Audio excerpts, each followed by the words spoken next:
There's a moment that most people never notice. It happens in the middle of a conversation, when your phone buzzes and your eyes dart toward it. Just for a second, just a glance, and the person in front of you keeps talking, but something has already shifted.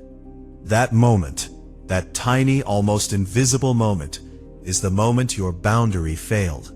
Not because a notification came through, but because somewhere along the way, you agreed, without ever saying a single word, that anything and everything has access to you. Anytime, all the time. You agreed when you answered that 11 p.m. text. You agreed when you picked up a call during your only hour of peace. You agreed when you apologized for not replying fast enough. And now the world holds you to that agreement, whether you like it or not. But here's what nobody tells you. You can renegotiate. My name isn't important. What matters is this. We're going to talk about something that could genuinely change the quality of your daily life. Not productivity hacks, not hustle culture tricks, not a morning routine that starts at 4 a.m. We're going to talk about the dignity of self and why protecting your attention, your energy, and your time isn't selfish. It is, in fact, the most necessary act of our era. Let's start with a fact that most people feel in their bones but rarely say out loud. The world is not designed for your well-being. It is designed for your engagement. Every app, every platform, every notification system has been built by teams of behavioral scientists who understand one thing very well. What keeps you coming back? Variable reward, fear of missing out, social validation loops. These are not accidents. They are architecture. Tristan Harris, former design ethicist at Google, once described it this way, and I'm paraphrasing, "Your phone is a slot machine that never leaves your pocket. Every swipe, every refresh, every scroll is a pull of the lever. Sometimes you get something interesting. Most times you get nothing. But you keep pulling because the possibility of a reward keeps you hooked. And here is what this does to you physiologically. Your nervous system was designed for short bursts of stimulation, followed by long periods of rest. Threat, response, recovery. That's the ancient rhythm. But what we have now is a world of constant, low-grade threat. An inbox that's never empty. A feed that never ends. A group chat that never sleeps. Your cortisol levels, your stress hormone, never fully come down. Your mind never fully rests. And your boundaries, if you have them, erode slowly under the weight of constant demand. This is not weakness. This is biology under siege. And the cruelest part? We've been told that the solution is to simply be better at managing it. Get a planner. Use the Pomodoro technique. Delete the app, then re-download it 3 days later. But you cannot out-discipline an environment designed to defeat your discipline. What you need is not better habits. What you need are non-negotiable boundaries, the kind that hold even when you're tired, even when someone pushes back, even when the world tells you that you're being difficult. Let's clear something up, because the word boundaries has been so overused that it's started to lose its teeth. Boundaries are not walls. They're not ways to keep people out. They're not coldness dressed up in therapy language. And they are not something you announce to others like a proclamation. A boundary is simply this, a clear statement of what you will and will not accept, and the consistent behavior that backs it up. Notice that I said behavior, not announcement, not warning, behavior. Because here's the painful truth about why most people's so-called boundaries don't work. They set limits in words, and then undo them in actions. You tell your boss you can't take calls after 7 p.m., and at 7:15 the phone rings, and you answer it, because it feels easier than the discomfort of not answering. You tell your family you need Sundays to rest, then someone asks for a favor on Sunday, and you say yes, because you can't stand the guilt of saying no. And every time you do this, you send yourself a message that's quieter and far more damaging than anything someone else could say. My needs don't actually matter enough to protect. That message accumulates over weeks, over months, over years, until you find yourself exhausted, resentful, and fundamentally disconnected from who you actually are. So let's talk about the two types of boundaries that matter most in a world demanding your attention 24/7. The first is external boundaries. These are the ones you set with other people, what you will and won't tolerate in relationships, how you manage your availability, when and how you communicate. The second is internal boundaries. These are less talked about and far more important. They're the agreements you make with yourself about what you consume, how long you sit with discomfort, where you allow your own mind to wander at 2 a.m. Most people focus entirely on external limits and wonder why nothing changes. Because if you can't hold a line with yourself, you will never hold it with the world. If limits are so clearly necessary, why do most people find them so incredibly hard to set? The answer lives deeper than personality. It lives in how most of us were raised. From the time we were very young, many of us were taught, not explicitly, but through 1,000 small moments, that our value is tied to our usefulness to others. Good children don't make a fuss. Good employees don't push back. Good friends are always available. Good partners sacrifice without complaint. And for a long time, this programming serves you. It makes you likable. It keeps the peace. It opens doors, because people love someone who never says no. But eventually, the cost of never saying no becomes a cost you can no longer afford. There are several specific fears that keep people from setting limits. Let's name them, because naming something reduces its power. Fear number 1, the fear of rejection. If I say no, they won't like me anymore. They'll leave. They'll think I'm selfish. And for those of us who grew up in environments where love was conditional, where approval had to be earned, this fear isn't irrational.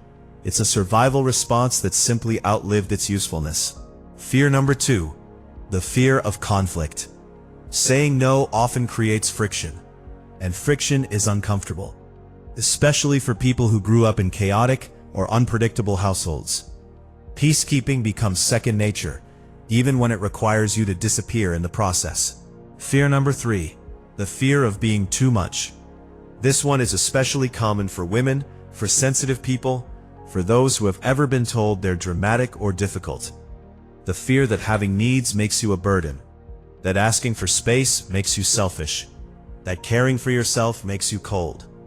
Fear number 4, the fear of missing out.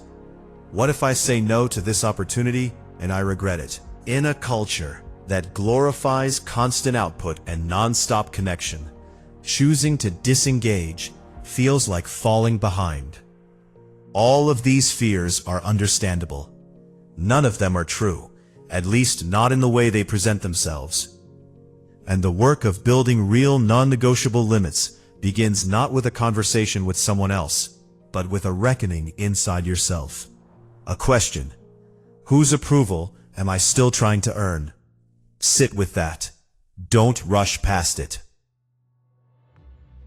Here is where we get specific. Because limits without structure are wishes, and wishes don't hold up under pressure. What we're going to build together right now are what I call non-negotiables. These are the limits that you have decided in advance are not up for debate. They don't require explanation. They don't require your energy to defend. They simply are. Let me give you the framework. There are 5 categories of non-negotiables that matter most in the modern attention economy. Non-negotiable 1, your time. Time is the only truly finite resource you have. Not money, not energy. Energy can be restored, but time once spent is gone. Your non-negotiable here is this: define your protected hours. What hours of the day belong only to you? When does work begin and when does it end? Really end, not end until someone texts. For many people, the morning hour before anyone else is awake is sacred. For others, it's the hour after dinner. The time itself matters less than the commitment to protect it. Practical step. Write down your protected hours, put them somewhere you see every day, and treat a violation of those hours, by yourself or by others, as what it is, a loss.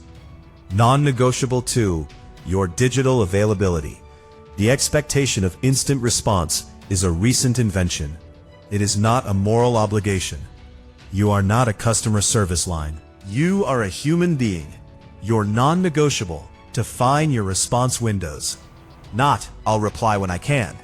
That is vague and will be ignored, by you and by others. Specific.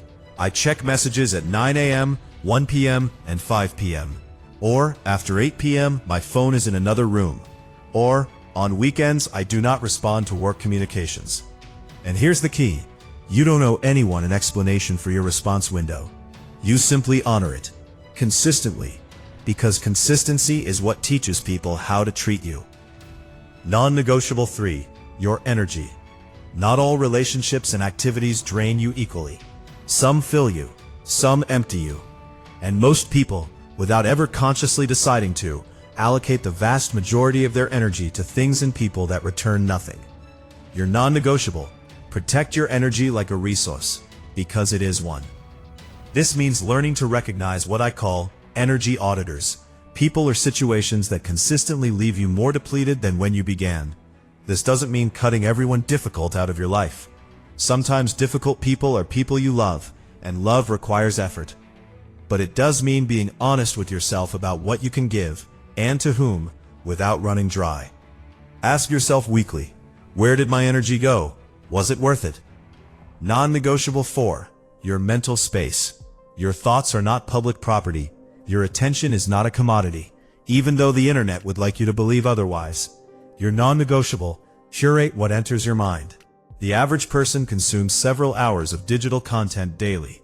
Much of it is conflict, outrage, anxiety, and comparison. And the mind that consumes chaos produces chaos.